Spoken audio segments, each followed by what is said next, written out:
Hello and welcome. This is a drink called how make Carbonated Maple Mocha Cherry Natural Flavor. First thing you gotta do is you open up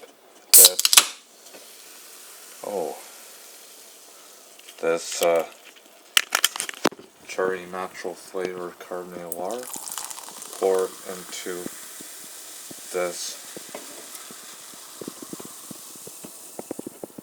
mug. Then last but not least, you pour in the coffee.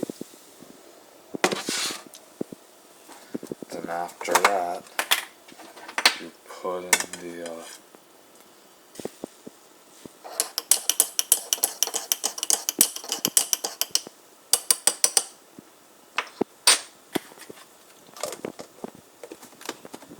mocha or a hot chocolate mix, and here is your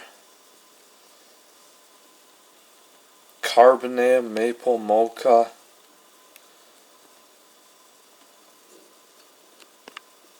cherry natural flavor. Enjoy it, folks.